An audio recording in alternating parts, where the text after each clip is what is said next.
कारण मीच तुझी राधाताई आहे.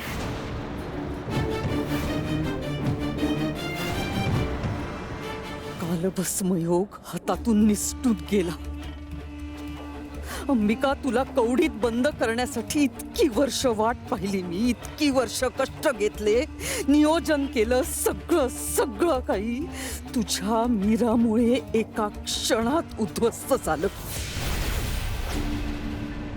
मनुष्य आणि आत्मा पुन्हा एकत्र आले.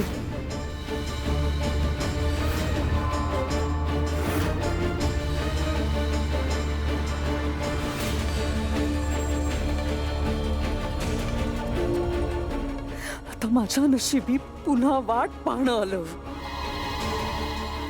माझी झोप उडवून कुठे गेली ही? घरात पण दिसत नाहीये. तिच्या आता मेलेल्या बहिणीला भेटलीये तेव्हापासून घरात आलीच नाहीये की काय?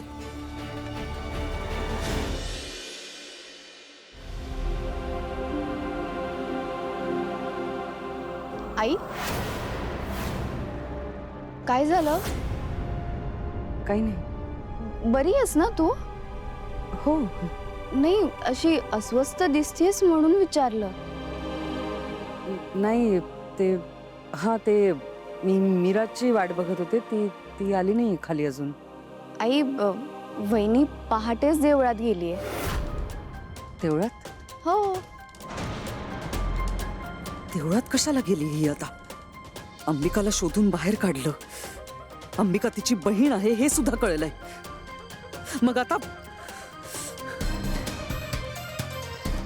आई, काही हवंय का तुला? मला सांग ना, मी आणून देते. नाही नाही, मला काही नकोय. ते म्हणजे ती देवळात गेली मला माहितीच नव्हतं. मी इथे खाली वाट बघत बसले होते तिची. आई, ती बघ वहिनी आली.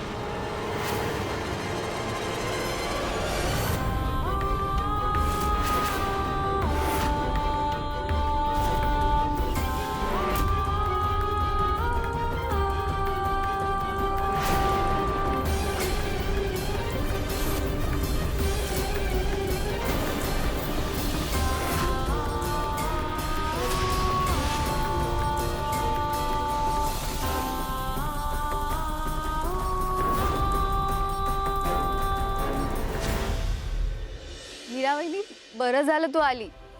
आई तुझीच वाट पाहत होती. हो काय सर?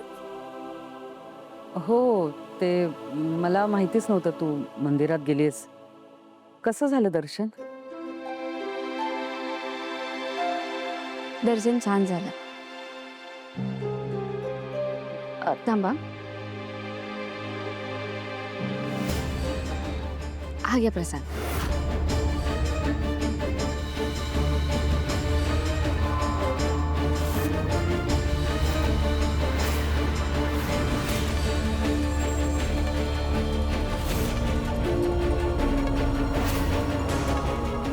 परिस्थिती पुन्हा पालटली.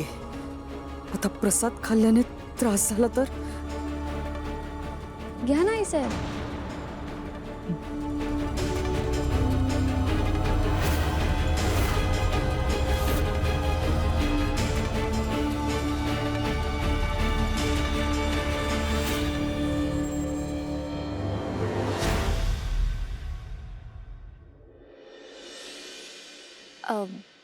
मायाताई कुठे आहे? ती असेल तिच्या खोलीत. बरं. मायाताई,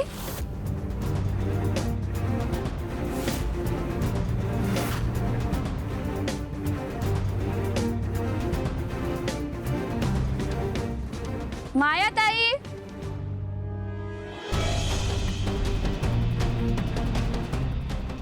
मीरा,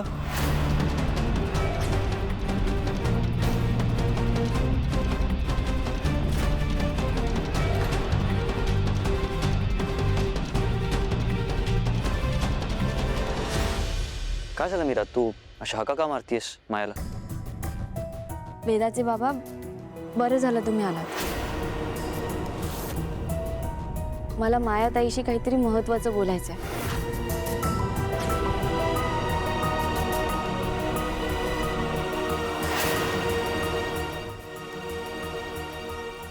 मायाताई.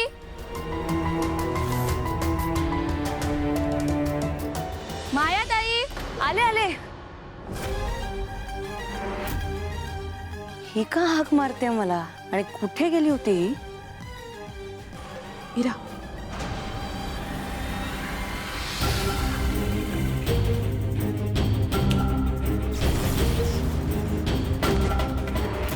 माया.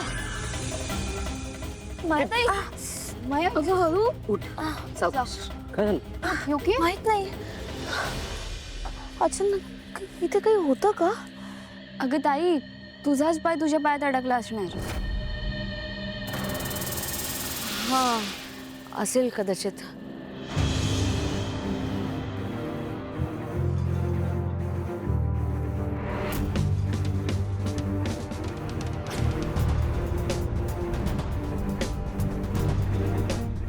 ताई, लागलं नाही ना का तुला? No no, okay.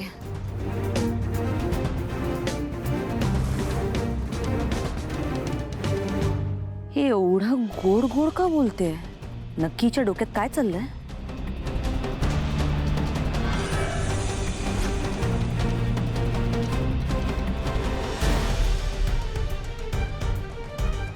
ताई.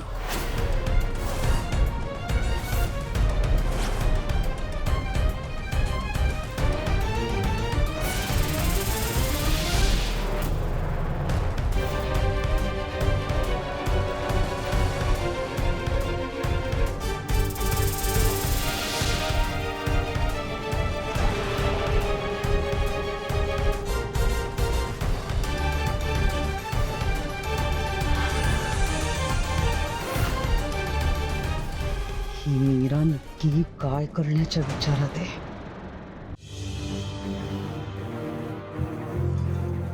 ताई, मला माफ करा.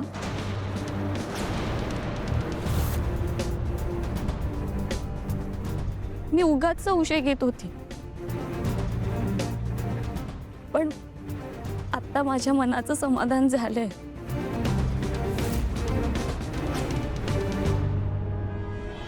ताई, कोण कुणाचं आहे कुणाचं नाही ना, हे मला चांगलंच कळलंय. तूच माझी राधाताई आहेस.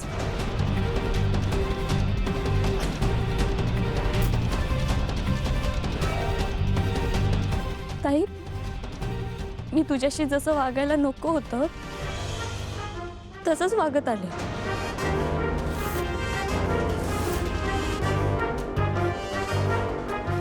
पण यापुढे असं नाही होणार. मला माफ कर ना ताई.